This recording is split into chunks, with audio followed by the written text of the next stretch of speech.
Hey, hey, så er jeg tilbage efter en god juleferie. Først så blev der lige holdt jul, og så skulle jeg stå for maden til nytår. Det blev til 6 retter til 14 personer, så der var drøn på. Og oven i det, så skulle der lige skrives en bacheloropgave. Men det hele, det endte lykkeligt, og jeg er tilbage. Jeg kan lave lidt video igen nu. Jeg filmede ikke nytårsmenuen, men jeg tog lidt billeder, eller folk tog lidt billeder, så jeg kan lige vise dem her og lige lave så et lille recap af, hvad vi fik til nytår. Men ellers så vil jeg smide en ny video ud i dag. Det er egentlig lang tid siden, at den er blevet ønsket på kanalen, men vi skal lave brændende kærlighed. En god, tung vinterret, så det kan vi lige nå at få med nu her.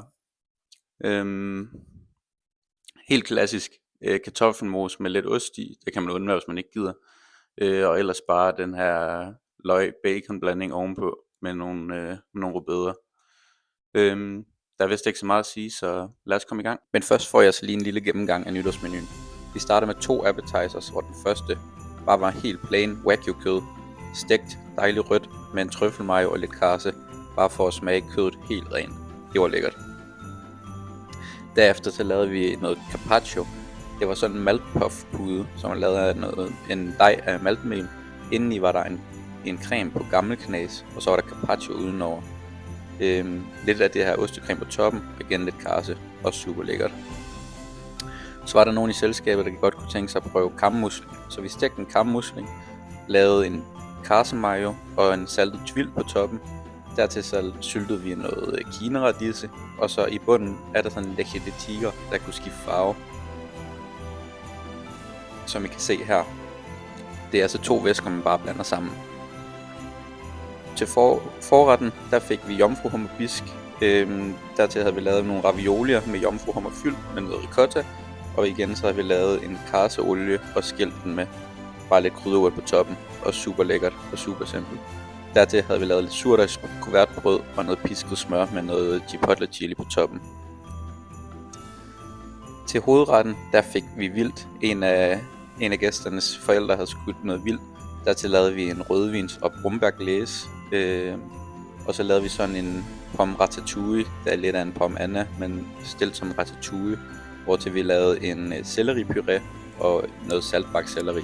Til dessert, der fik vi sådan en muskage med karamel og chokolade. Hvortil vi fik en clementinsorbet og en broken gel på clementin. Og så sådan en sød tvil.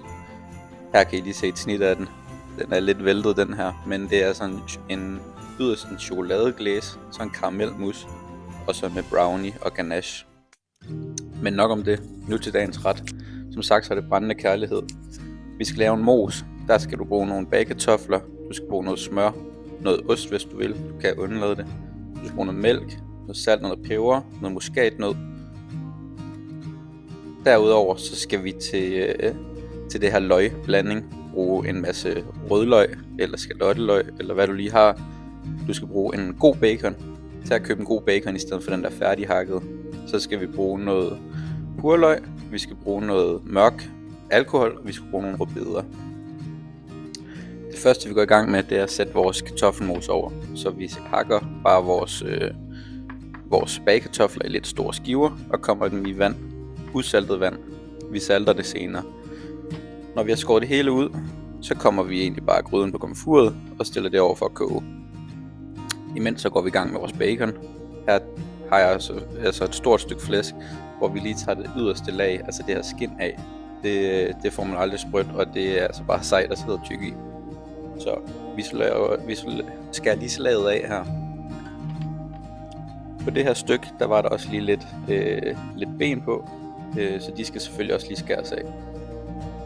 Når vi har pudset den, så tager vi altså bare først og skærer nogle gode tykke skiver, og derefter i nogle strimler. Det kan du selvfølgelig gøre fuldstændig som du har lyst til, men jeg synes det er lækkert her, at man godt lige kan smage bacon, og det er nogle reelle stykker.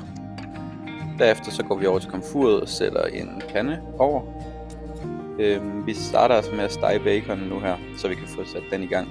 Vi kommer lige lidt olie til at starte stegningen, og derefter kommer vi ellers bare vores bacon på den her varmepande. Imens den står og steger, så kan vi ordne alle vores løg. De skal altså bare hakkes i nogle fine strimler. Jeg hakker dem først lige på langs. Derefter så skærer jeg dem igen på langs, så vi får nogle tynde strimler. Ved at hakke dem på langs her, så undgår du altså, at du får det her buede halve løg, men i stedet for bare nogle lange strimler. Undervejs så kigger du selvfølgelig til baconen, og du vender lige lidt i den, for den ikke brænder på. Og når den er færdig, så tager du baconen til side i en skål eller en bøtte, men du beholder altså alt fedtet på panden. Det kan vi stege videre i, og det giver en masse lækker smag. Vi kommer alle vores løg ned i fedtstof, og de skal altså steges nu. Har du tid, så lad dem stege ved lav varme i helt op til en time. De skal altså bare falde sammen, blive lækker bløde og karamelliseret. Har du ikke så tid, så skruer du bare lidt op. Når de har stegt i et stykke tid og faldet lidt sammen, så tilsætter du lidt smør, som det kan ligge og blive søbet ind i. Kartoflerne er færdige, vi tager dem af varmen, og når de er taget af, så hælder du vandet fra og stiller dem over for at dampe af, så alt det her væske det kan fordampe fra kartoflerne. Det gider vi altså ikke have med i vores mos. Løgene, de skal flamberes. Husk at slukke for emhætten, så flammerne ikke bliver brændt af. Jeg har været ved at brænde vores emhæt af. Men tilsæt alkoholen og tænd ild til dampene. Fjern den eventuelt fra komfuret, så du ikke brænder noget af. Derefter så tilsæt du syre. Jeg brugte balsamico, du kunne også bruge citron. Og tilsæt noget sødme. Jeg har brugt honning. Her kan du også bruge sirup af en art. Men altså sødme og syre. Og så tilsætter vi lidt bouillon, så vi får sådan en lille sauce-væskeagtig ting i bunden. Og det her honning er med til at karamellisere det hele ind, så det bliver dejligt sharpet ind. Og får en masse smag og dybde. Vi tilsætter peber, og vi tilsætter salt. Og så lader vi den stå og hygge sig, imens så laver vi mosen. Jeg starter med at knuse kartoflerne. Jeg har fået sådan en fin kartoffelbrasse her, som kan knuse dem fint. Har du ikke sådan en, så brug et piskeris. Det plejer jeg. Her skal du huske at stampe den op og ned, i stedet for at piske den, fordi ellers får du sådan en lang og slimet masse, og det har du ikke lyst til. Så stamp den op og ned. Har du heller ikke et piskeris, så brug en gaffel eller et eller andet. Men igen, husk at stampe. Tilsætter du lidt mælk, og du tilsætter nogle små klatter smør. Husk at gøre det i små klumper smør. Det har altså lettere ved at smelte ind i kartoffelmosen, og er lettere ved at bide ind. Igen, her stamp op og ned, så det hele bliver inkorporeret ind, i stedet for at stå og piske. Når du så er ved at være samlet, kan du godt begynde at røre lidt i den, men altså lad være med at stå og piske i flere minutter, men bare rør stille og roligt i den. Jeg skifter over til en ske, det giver mere mening. Tilsæt smør og mælk, så du synes konsistensen er der, og tilsæt smør til du skammer dig. Den kan trække så meget, men det er altså kun dig, der sætter grænser. Derefter så tilsætter jeg noget revet muskatnød, og vi tilsætter noget revet ost. Det kan du undlade, hvis du ikke gider, men det er altså lækkert. Brug en god hård ost, saltet ost. Den her var lige blød nok. Det var egentlig en skide dårlig ost, men altså, det var lige hvad der var. Brug en havgus, en Vesterhavsost, en parmesan eller noget andet, der giver en god saltet ostesmag. Men riv til du skammer dig. Tilsæt salt. Vær varsom. Hvis din ost er meget salt, så skal du lige tænke over, hvor meget salt du putter i. Men kartoflerne er jo ikke saltet endnu, og de kan altså trække meget salt, så smag til løbende. Jeg tilsætter selvfølgelig også peber, det tror jeg lige jeg glemte at få med her. Jeg smager selvfølgelig lige på den.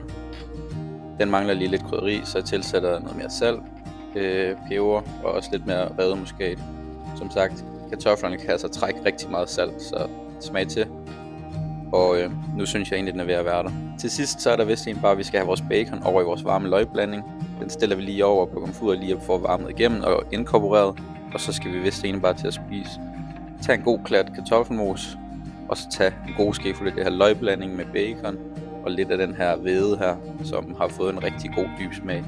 Top med hakket rødbeder, og så til sidst lidt hakket burløg eller persille. Det gør så hele retten god. Så tak fordi I så med. Jeg håber I vil prøve den derude.